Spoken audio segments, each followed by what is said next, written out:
What's going on? We're back out here. It's the first video of the year, and it's same us, but it's a new V spot. They just remodeled. I don't know if y'all can see the floors and the bar and all that, but it's beautiful. Make sure you come check out the V spot. They have karaoke tonight. Moet, you guys sing? No. No, Moet is not singing. But yo, we have a really special guest. This is like an interview I wanted to do since I started. Like, I remember making the list of people I wanted to interview in the city, and he was on the list since the beginning. So we here with Steeze Pa, super producer, master engineer, everything. You know what I'm saying? Super. Everything out here. We're gonna get right into question one. All right, so you said a little bit, but like, I don't want to say you're just a producer. What would you say you do in the music scene, bro? Well, what I do in the music scene, I was always out here just kind of like teaching people, trying to find their way, trying to show them their way based off of what I learned and what I know. Like at such a young age, I learned a lot. So what I mainly focus on out here is trying to just make people create the best possible version of their music. And I always recommend them to just take their time and really focus on what they want to sound like instead of just listening to mainstream music. For sure. So it's like, that's my main goal, is just try to make people so unique that when they do get to a top tier level of music, that people understand what they're saying and not just talking about them being a copycat of someone else. I feel like they always say the best producers have your music in your best interest, and I definitely know you have their best interest just from your response like that, bro. 100%. That's what I live on, is just trying to make Facebook Live was a big thing for you, bro. It started like way back, like just chilling with your friends in middle school. Like I would say they're vlogs, but he was just making videos, right? Like, bro, like there was like artists back then that are still relevant now, like Casey and Hoodie Hardaway and other people, bro. Like, what was it like fucking with music before you even had the home studio? Like, seeing your friends, like, they're telling you they want to make music. What was that like, bro? Well, I started music. I was like a big dubstep kid when I was like real young. So like I was always into the beat side of things, the electronic side of things, not like doing the vocals and becoming an artist. Yeah. So I was always big in that, and I just like started making beats once I like got into middle school and came towards high school. Towards the end of middle school, came towards high school. What's it called? Casey and Malachi, aka Lil Sweater and Hoodie Hardaway at the time. They were like, "Yo, let's start a rap group. Could you be our producer and like could you record for us?" And I'm like, yeah, like that's dope. Like I want to make music. That's like this is my gateway into the music career. Like we're gonna make it now. For sure, bro. And, I remember hearing this like when I was in like 16 years old, going to the football games. Like, yo, bro, they're gonna make it with music. Like that's their goal. Like Hoodie Hardaway, like in Casey, I used to hear that, bro. It was such like, since we were so young, it was still such a full dream for us. So like doing it was so like fun to do, and we would just end up making music at Casey's house until like 2-3 in the morning, and whatever we made, we would just post it like a week later, like promo it for a week, post it a week later on a weekend, and then we go into school and like everyone is talking about the song or whatever, and like that was just like a fun time. But like in between all those moments, 1 a.m. in the morning, I'm there live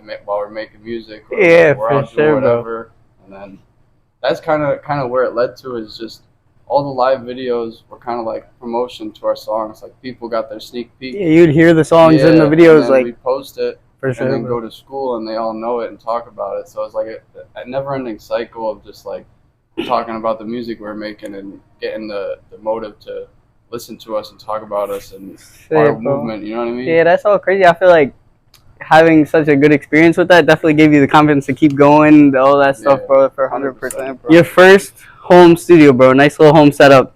We had artists like Agu and Gus the Savage and KK and Take Yours, and on the phone with videographers on the live and Facebook Live back to that, bro. Like the home studio was the place, bro. Like I was just recently behind the scenes at the Savage Studios at his crib, bro, and he's telling me about like, bro, back in the day at Steezy's house was making music. Like you couldn't beat those days, bro. What, like, you take those days to now, bro. Like what were some of the big differences, bro?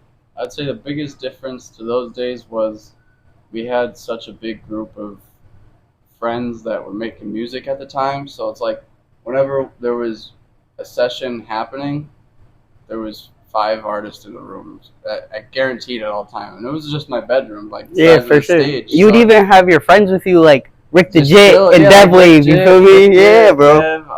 like there was always a bunch of people with us, and that's just like what made it like more fun, like what made it more creative. Like when we were making music, something like crazy in the song, one bar would snap the whole room, and everyone would be hyped and lead the whole rest of the song fire. You know what I mean? Yeah, so it's for like, sure, bro. that kind of stuff. It led the music a lot farther. But now where I'm at with the music is more of I'm still in the creative space with it, but I am on the business side of things. Yeah. Now that we're all getting older, you have to be on the business side of things. So like now, like the business does take fun out of it, but it does force you to meet a lot of new people that you wouldn't have worked with or wouldn't have been able to work with if you didn't have a service for them. So it works out that now that I'm taking it more seriously and growing with it, I'm able to open up my own paths to connections I might not have made. Just working in my bedroom. For sure, bro. Yeah, I 100% get that. I feel like at a certain point you have to take it more professional. Right? I feel like that's all you was doing, bro. Just took it a little bit more serious, and now you got a big ass room with lots of buttons, right? Yeah, we'll get to that. You also worked with another big artist, KK. How'd you guys meet? Like, what's the background behind that? Well, the origin of our story was we were just 2 kids from North Scranton, and we ended up going to Neil Armstrong together. I mean, you two. Yeah, I went to Neil Armstrong. We went to the same elementary school. We grew up together. For sure. Don't play it. But that's when we knew each other. He was a grade above us, so he was friends with my brother. And at the time, I just kind of like hung out with my brother and his friends a little bit. Yeah, for sure. Met him. There's actually a funny picture. I'll have to send it to you. It's him. I'm pretty sure it's me holding like this big like Bakugan sword up to his neck, like at a birthday party. No way, bro. A young KK. Yeah, really young. But we were in elementary and we knew each other and we were friends. And then come middle school time, he moved. And I think he went to another school somewhere. He definitely did. Yeah, like exactly like that. But he went to another school, and then he ended up for high school being in North Pocono, and we reconnected through music. He found out I was making music, and he was rapping. He was hype. Yeah, he was rapping at the time, and he was like, "Yo, bro, like, let's do something." Blah blah blah blah blah, and I'm pretty sure we met at where was our first? I think our first time we met was at Colo TV's house studio at the time. And we were like having a big get together and just chilling, making beats, like trying to just make some songs. That's dope. And then since then it was just like, yeah, bro, like he was like, I fuck with you. I like this. And then ever since then it was just we did like 1 or 2 sessions. The songs he clicked with the sound, and I was able to just work with his voice easily and make some good songs. I've seen you got for they don't know, bro, but like my first experience with music with you was with KK. Like KK did an interview with me. It was the first interview we ever did, and he was like, "Bro, yeah, cool. Like, come to the studio with me." I never was in a recording studio, no home studio, none. Like the most I ever had was watching you on Facebook Live. No joke. So that was a big thing back then. Yeah, for sure. We were so young. No one was getting music videos or nothing happening. You know? I've now seen you in the studio with other artists, a couple of them actually, and I've never seen it more like seamless than with KK, bro. Like y'all didn't even talk for like a good amount of time, bro. And you put on the beat, he walked up to the mic, and, bro. That's what I'm saying. Like, we'll go right back into that. I know where I was.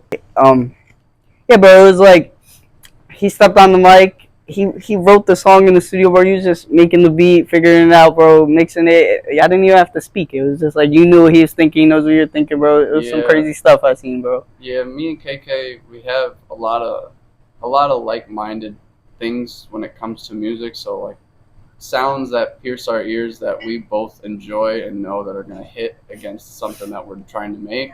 We both click on that together at the same time. So it's like whenever we're making something or recording something, he always picks up and he's like, "Nah, Mike," or he'll be like, "Yeah, Mike, like that's great, like that's fire." And then it's like, whenever I hear something he's doing, like we'll both just like sit there and we'll be like, wait, yeah, like this is the one right here on a take or whatever we're doing. Yeah. We just agree. We brutally, honestly agree to each other a lot. For sure, bro. Most of the time, it's just natural. Like, we'll just hit each other with a look and be like, yeah, for sure. But do you have a favorite song you did with him? Is it a newer song that hasn't come out, or is it one of the old ones that has came out?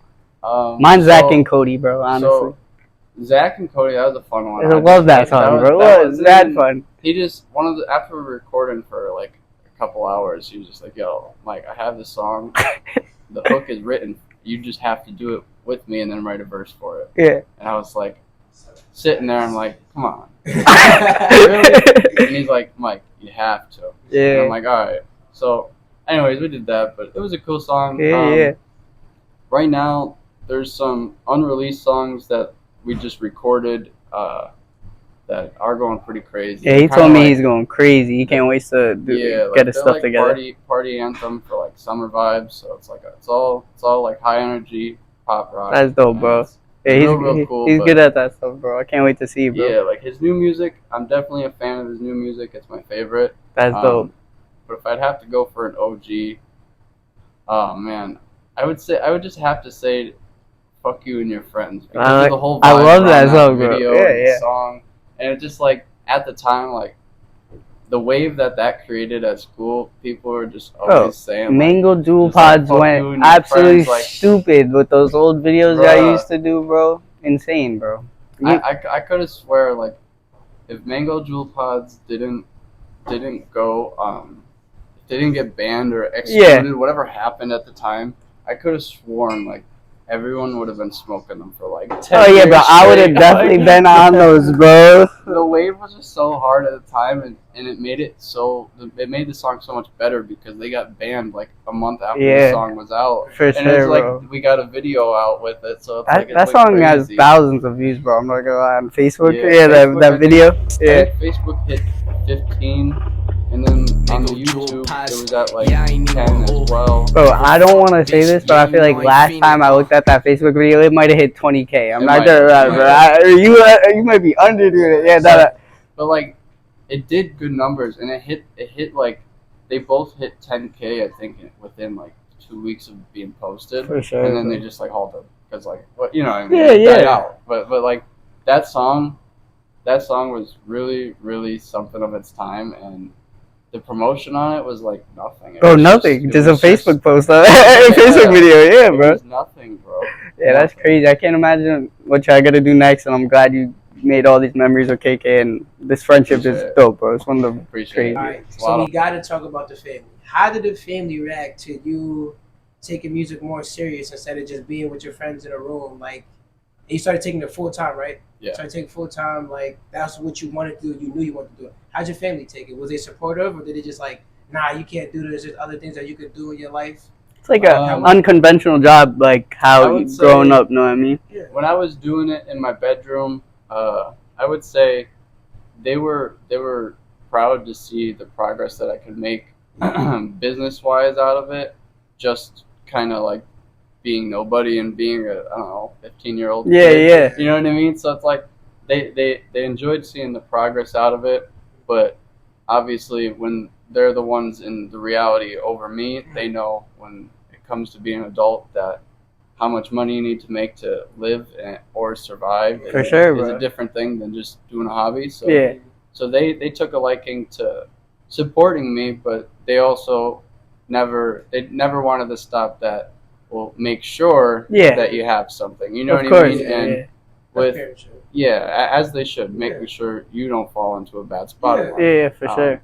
But growing up, I have an older brother, and he's far older than me, so he teaches a lot of things that I can learn off of him just by living naturally. I can just read what he does in life. And, is this the one I met at where the Ritz Theater, bro? Like you guys are, he's cool, bro. Yeah, he was real nice. So I learn a lot off of him because he's we're not different, you know. We're both from the same. Yeah, look alike, okay. So we're not different. So it's like if he's doing certain things, if I did that, I know I would have the same outcome. So I just like he gives and I learn. You know what I mean? Yeah, for sure. Just him living. So that's one thing, but I got ahead in my generation just thinking that way because I had older people surrounding me. Yeah, for sure, bro. The positive around you. I always kept it more realistic than in a dream world. So whatever I did, I made sure I had a rebound. And I went to school at CTC during high school for welding. So yeah. Oh, now, yeah, you lit, bro. God forbid. Yeah, Let's go grab a welding job real quick. Yeah, so during high school, I was go to school, go home, and cut grass with my brother. And then summertime, cut grass all year long. Yeah. And then I was learning welding during high school as well. And now I graduated. I was running a studio in Dunmore for a little bit. That's the first studio we went to at KK. Yeah. Was that like just a office space and you put your equipment in there and some shit like that? I just have a little office space. Yeah, that was dope, bro. That's that. Yeah, I still have that as a personal studio, just a personal spot. Oh, that's so dope, bro. I still have that. But what's it called? So I had that at the time, and they were supportive with that. They were full on with it.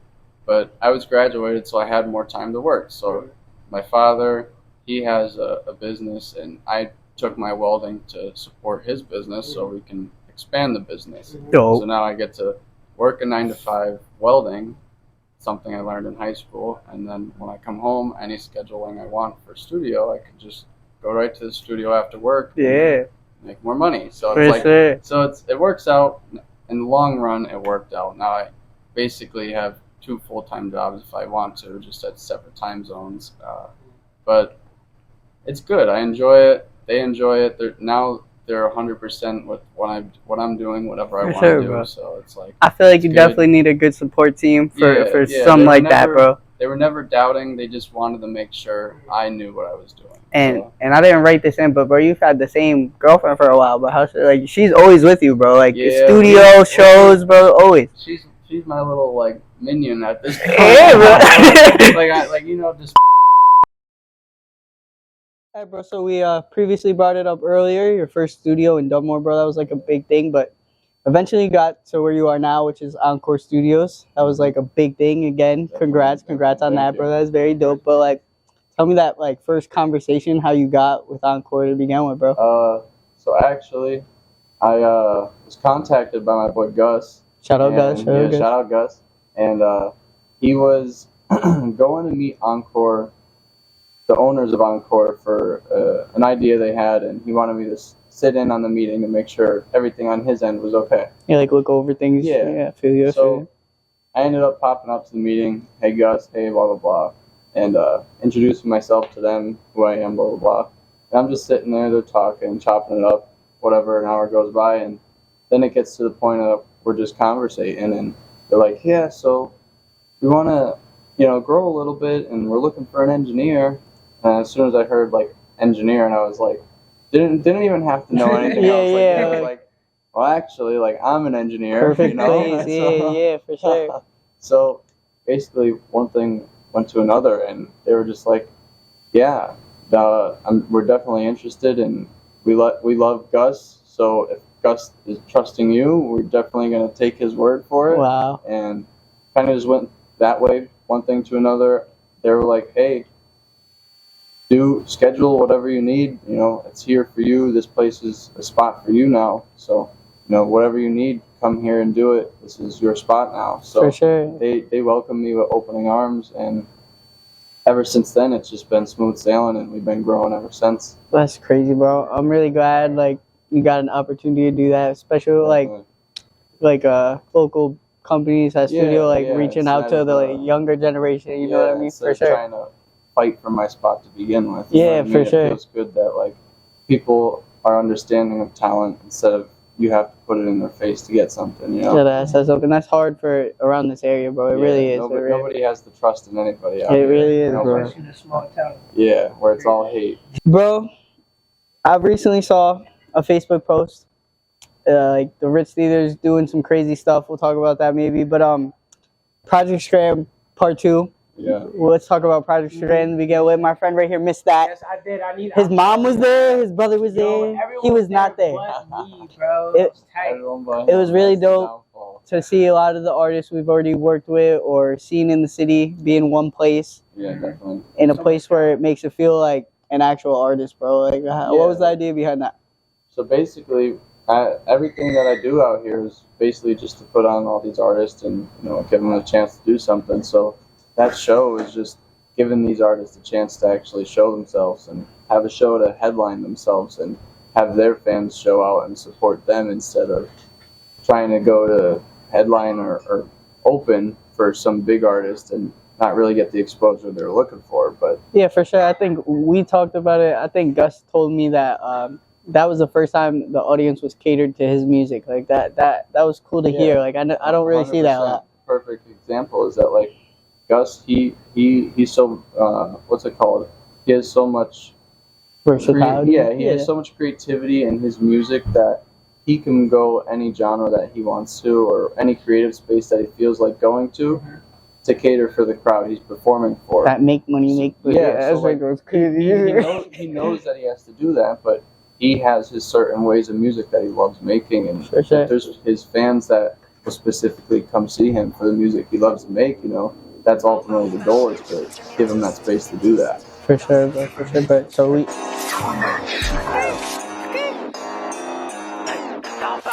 Not because they can be test me. Big G, don't let him ahead of me. She wanna post me, could tell she obsessed with me. I can do it, I got too many enemies. Clapping hands, let me see how you work. Like she